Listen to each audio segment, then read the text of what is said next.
Q. Yep. Oh, Q. Yep. It's my in. It is time to get real about cyber interaction, guys. Here is a question to ponder. Are you an instigator, a perpetrator when you're interacting? A participant? Or are you a participant? Are you an egger honor? How do you identify the signs of a toxic interaction or someone who's deliberately trying to be difficult? Yeah. So in this morning's Girl Talk, we want to take a careful look at how we interact with each other online and the implications of same. It's something that we've spoken about anecdotally here. Oh, absolutely. On the show all the time. And it is, and I said to people, I find social media to be an interesting space because it really reflects a lot of what happens in society. Because, you know, you will say, boy, women are so harsh on women. Women are so critical. And people say, no, why are you always saying that about women? It's not true.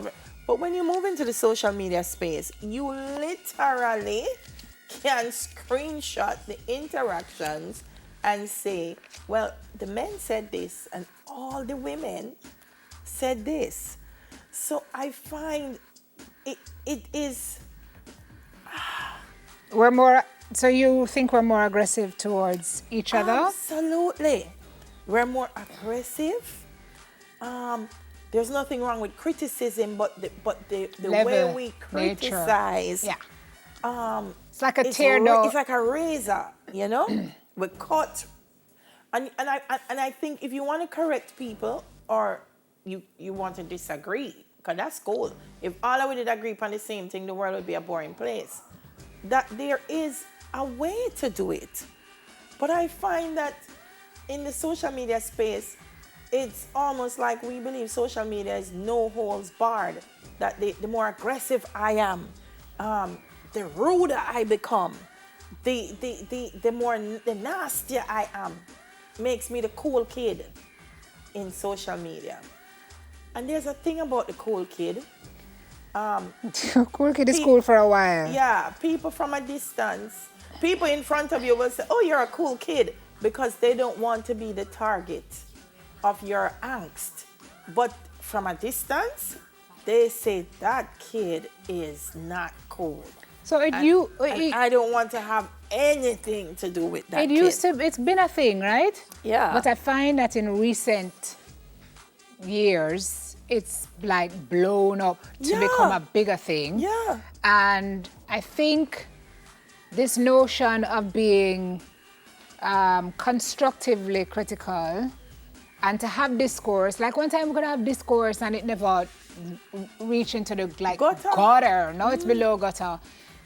It's like some people aren't really trying to be that gutter person. Some people aren't trying to be above the gutter, is what I'm saying. In other words, they're trying to be the gutter person. And I don't understand that, because you and I can have an opposing view. I see somebody post yesterday. You can disagree with somebody, but you can disagree.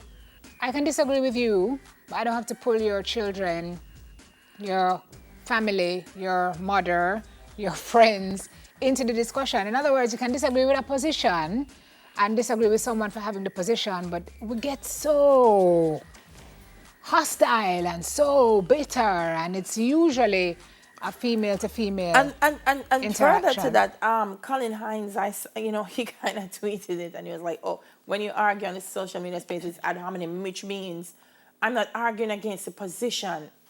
So you have a position that I don't like, and I know is human alike. Attack. I mean, my sisters and I, we rarely agree on anything. People wonder how can they be sisters and have 4 totally different personalities and principles and like, but nobody loves me like my sisters and nobody loves them like me. Because we can disagree and it don't have nothing to do with who they are. We just don't agree on something. And you don't have to love the person neither, because they're speaking the love for her family. You can really dislike. There are people who dislike people in the space, and that's fine. Some have no reason, earthly reason, and that's okay too. But the fact is that even with somebody that you are not fond of, there is a way to disagree without getting to... I mean, I'm not a prude by any means, but I've read some things on social in this last couple of weeks, and my mouth is on the floor. Yeah. So how do we engage and it's without... interesting, Simone, because if you had to see the person face to face, would you really say what you said? I think there are some people who would. But I mean, think some social gives you wouldn't. a level of bravery that... Yeah, I think some would. But some would, I think. But I think largely a lot of people go by the anonymity that social media gives them.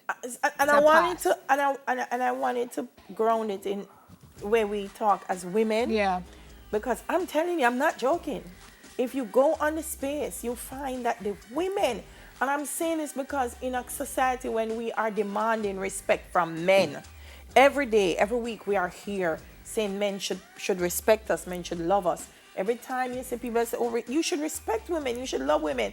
But how can men respect and love us if as women we don't respect and love each other? Yeah. Because I've heard men sit down looking on social media and say, Lord, look how the woman them are angle them one another. And then after seeing how we interact with each other and the things and the personal parts of our body that we attack, then the men feel say, oh well, nothing wrong if me deal with that. So we have to do better, ladies. We have to do better. We have to do better.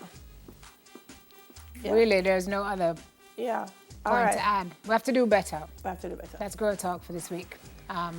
Next week again, same time, same place. Time to head to the news desk. So come back. When we come back, it's all about Jergens Ultra Healing Moisturizers. More on Smile Jamaica in a few.